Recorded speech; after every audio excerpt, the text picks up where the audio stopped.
I'll just give yes or no answers. Could you describe what it was like the week that led up to shipping Civ 1? Civ 1, yes, I can tell you what it was like the week leading up to Civ 1. Civ 1 shipped on 8 to 10 5¼ inch floppy disks. So I spent most of the week leading up to the shipping of Civ 1 copying master disks on my 5¼ inch Atari, that's right, we were PC at that time, PC drive. It came out on 5¼ came out on 4 3½ inch floppies, and included a 16 color mode. You could play the original Civilization in 16 colors with the single channel speaker sound. So I salute everyone who played in that mode and felt it was a good game because they weren't getting the whole thing.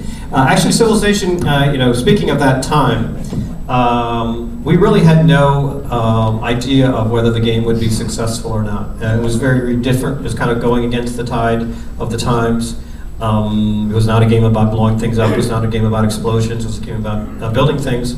And it actually took a couple of months before we started to get the kind of feedback, the idea that the game was popular. In those days, we didn't have forums. We didn't have the kind of internet feedback that we have today. So we just kind of sent the game out there into the ether, and gradually kind of responses would come back. I remember getting a call from my partner, Bill Staley. He was at some gaming conference or convention or award thing. He said, it was on the West Coast, so I was probably sleeping, and he called me, Sid, we won the award. I was like, what?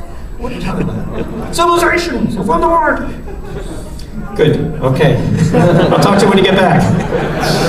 So, it was a very different world. We were very gratified, and we started to get back the classic Civilization letter. This was the first game. It was like, paragraph 1 was, Dear Sid, I loved your game Civilization. I've been playing it a lot.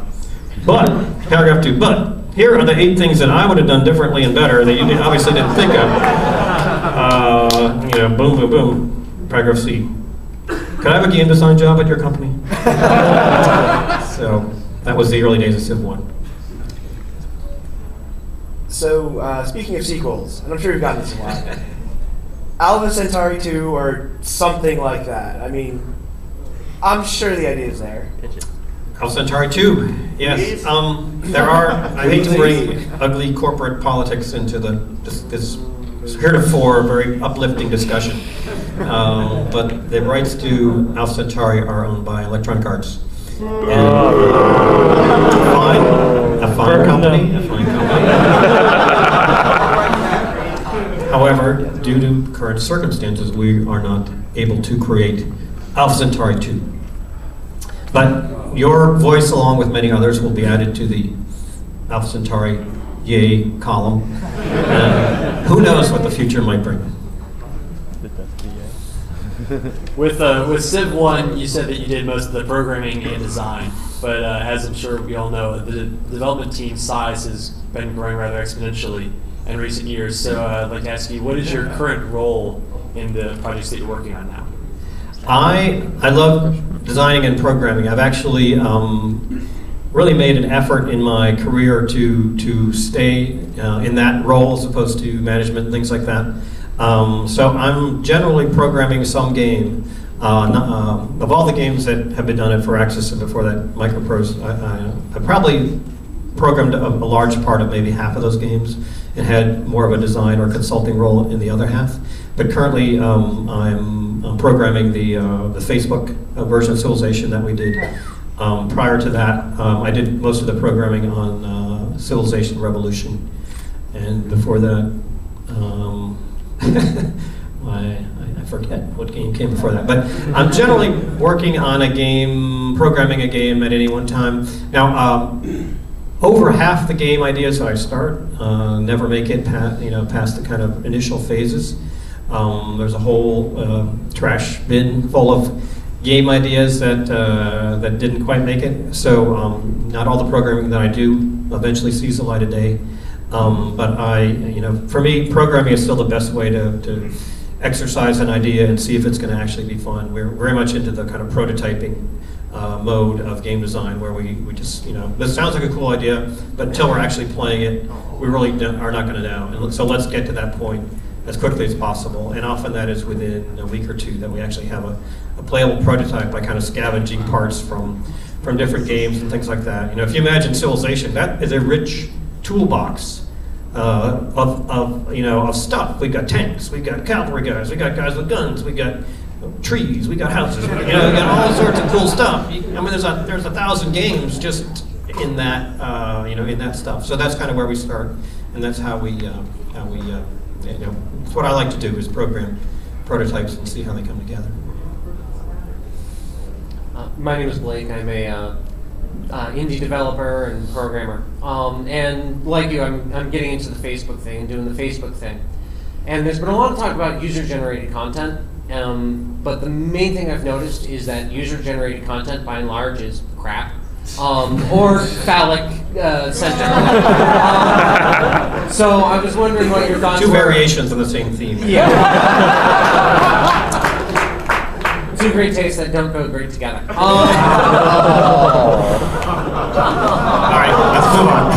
So, what are your thoughts on procedural generated content and user generated content, and dealing with some of those problems? User generated content. A couple things. On the kind of bright side, the real revelation for us with Civilization 2 was the inclusion of modding and scenario building and things like that. And that was really we were surprised by the amount of content that users created for Civilization. So I think, what's kind of unique about the Civ world is the players are pretty serious, they're pretty hardcore, they're pretty into it.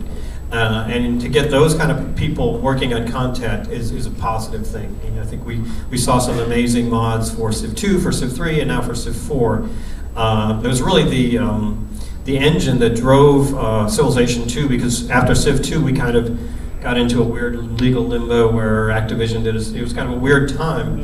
And Civ 2 actually had to last for 7 or 8 years as the last Civilization game.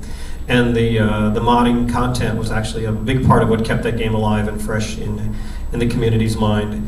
And I think The Sims is probably the classic example of a game that is driven by user content and users finding a way to play it that probably wasn't even anticipated by the original designer, but was very cool. On the other hand, just opening, just putting it in there for the sake of putting it in there.